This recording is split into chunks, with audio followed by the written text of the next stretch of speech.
China published a list of hate propaganda in response to the U.S. House Speaker's trip to Taiwan. It included a list from the Chinese foreign minister of delusional thoughts the U.S. should avoid. China bans more than 100 Taiwan brands from exporting to China.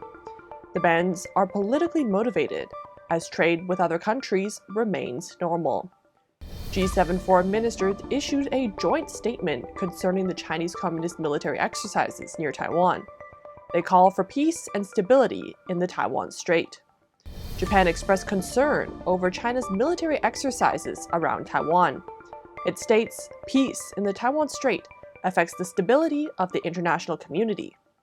The U.S. House Speaker met with the chairman of the world's largest electronic chipmaker company. The company's stock went up by 1.8% afterwards. What did they discuss? Finally, many Chinese billionaires are emigrating to other countries and taking their fortunes with them. Where are they going? Let's get into it.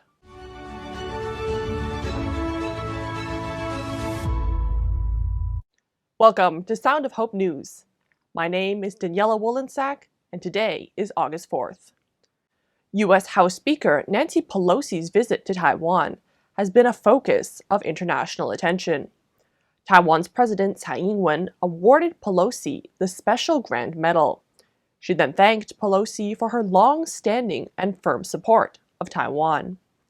During Pelosi's visit, China continuously protested the trip by publishing hate propaganda. On August 3rd, the Chinese Foreign Ministry issued a statement reading, "Strongly oppose and condemn the visit." The same morning, Chinese Foreign Minister Wang Yi issued a list of, quote, 4 delusive thoughts the United States should avoid. Number 1, fantasize about obstructing the Chinese Communist Party's great cause to reunite with Taiwan. 2, try to hamper China's development and revitalization. 3, craft and manipulate geopolitical games. And 4, intentionally change what is true to what is untrue, and vice versa. Wang also called some U.S. politicians troublemakers for Sino-U.S. relations. He accused the United States of damaging regional development by introducing the Taiwan issue into its regional strategy. He said the U.S. is playing the Taiwan card to cause instability in the Asia-Pacific region. Beijing's Taiwan Affairs Office also denounced Pelosi's Taiwan visit as a Taiwan-U.S. collusion, which will lead to very serious consequences. It also warned that any acts to seek Taiwan's independence are bound to be shattered. The Chinese Communist Party kept warning that the visit to Taiwan would be considered crossing the red line of the Sino-U.S. relation. Pelosi ignored the warnings and crossed the line anyway.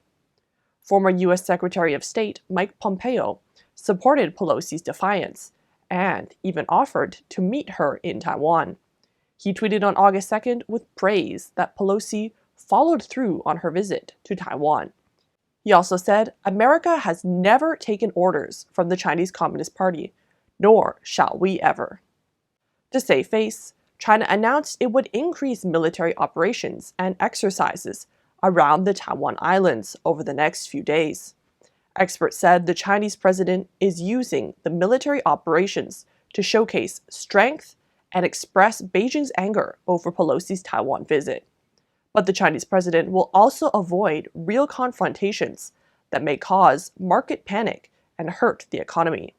He doesn't want anything negative to affect his re-election later in the year.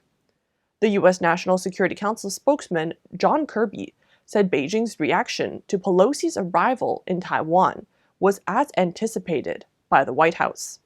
They predict Beijing has plans for a long time, and the United States is prepared for whatever Beijing chooses to do next. Beijing threatened there would be serious consequences over the U.S. House of Representatives Speaker Nancy Pelosi's visit to Taiwan.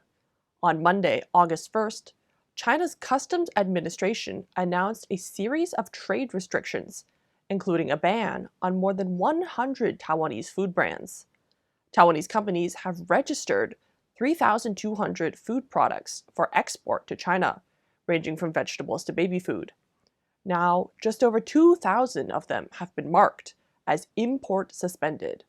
Beijing said that the blacklisted exporters failed to renew their export registration and could therefore only sell their products until the end of this month. Taiwanese exporters had to have already submitted their paperwork this past June, while exporters from other countries can upload their registration documents online by June next year. The Food and Drug Administration Director of Taiwan, Wu Shoumei, said the bans might be politically motivated, as Taiwanese manufacturers were treated differently than those from other countries. Ministry of Finance data showed the banned manufacturers mainly produce prepared and processed foods, such as pastries. Last year, Taiwan exported $44 million worth of pastries to China, but only $10 million worth during the first half of this year. Furthermore, 54 fishing boats were asked to submit additional documents. The importation of more than 600 of their products was suspended. The bans prohibit the majority of Taiwanese seafood, tea, and honey from reaching the China market, according to Taipei Times. China has banned products from Taiwan before. In 2021, China banned pineapples and custard apples from the island when tensions between the two territories rose. But this time, the ban is far more extensive. On August 3rd, the G7 foreign ministers issued a joint statement expressing concern about the Communist Party's threatening actions. They mentioned twice their commitments to peace and stability in the Taiwan Strait. According to the Central News Agency, the joint statement is concerned about the Chinese Communist Party's live-fire drills and economic threats near Taiwan. They stress that it is unjustified to use the U.S. House Speaker's visit as an excuse to launch aggressive military operations in the Taiwan Strait. The statement pointed out that it is normal for parliamentarians to travel and visit internationally, and that the Chinese Communist Party's response to the situation could lead to increased tension and instability in the region. The foreign ministers of the G7 countries, including the United Kingdom, the United States, France, Germany, Canada, Italy, and Japan, as well as the European Union's High Representative for Foreign Affairs and Security Policy, reaffirmed in a statement their commitment to maintaining a rules-based international order and peace and stability in the Taiwan Strait, as well as other regions. The G7 foreign ministers called on the Chinese Communist Party not to use force to unilaterally change the regional status quo, but to resolve cross-strait differences in a peaceful manner. The statement concluded by reiterating the country's firm commitment to maintaining peace and stability in the Taiwan Strait, and encouraging all parties concerned to remain calm, demonstrate self-control, ensure transparency in their actions, and maintain smooth communication. The U.S. House Speaker's visit to Taiwan caused a lot of tension in China. Neighboring Japan and South Korea are watching closely. China both repeatedly sent military aircraft to attack Taiwan's airspace and began live-fire exercises in designated air and sea areas around Taiwan.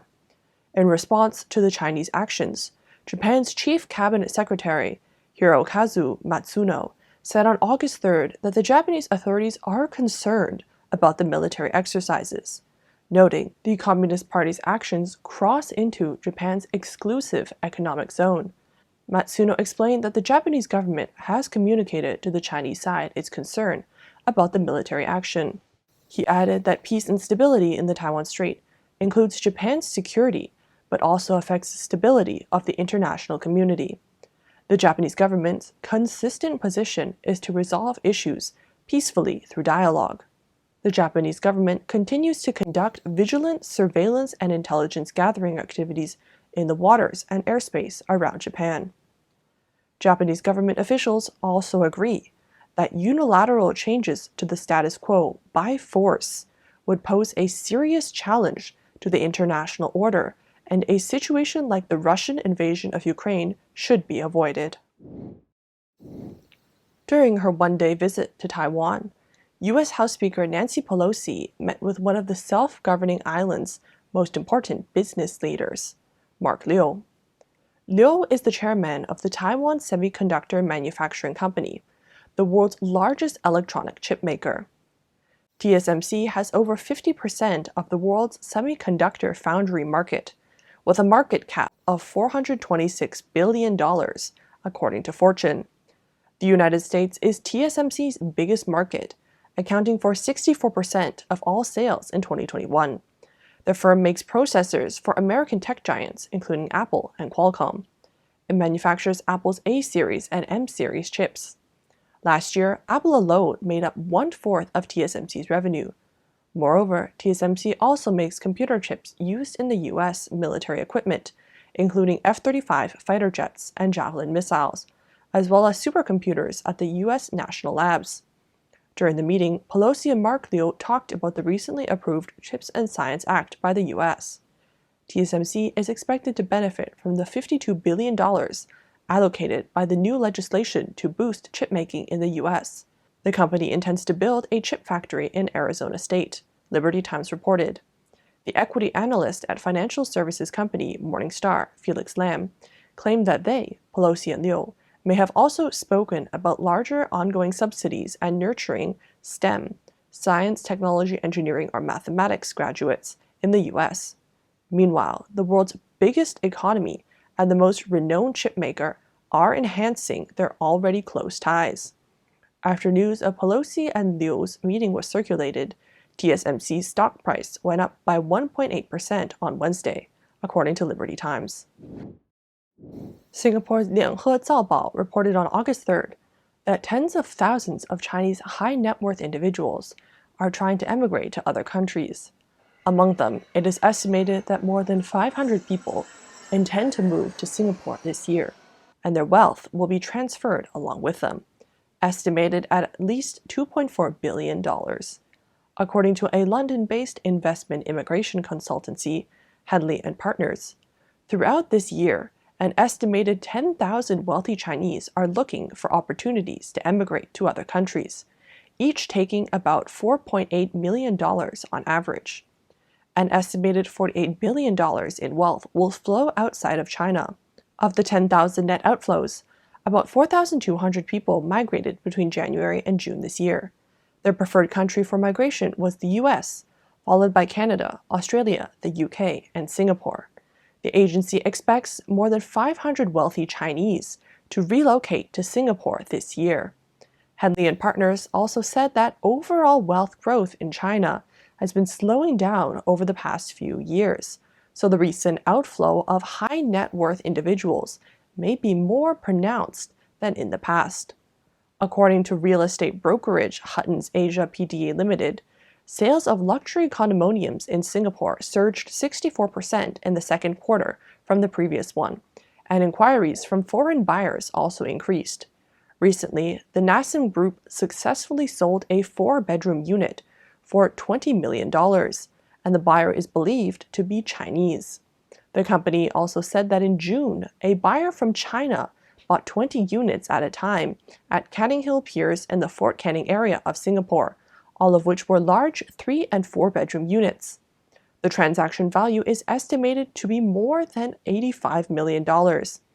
Sources said the buyer might buy 10 more units, bringing the total transaction value to more than $100 million. It could contribute about $30 million in sales tax to the Singapore government. Thank you so much for listening. If you like what you saw, please remember to like, comment, and subscribe. See you tomorrow.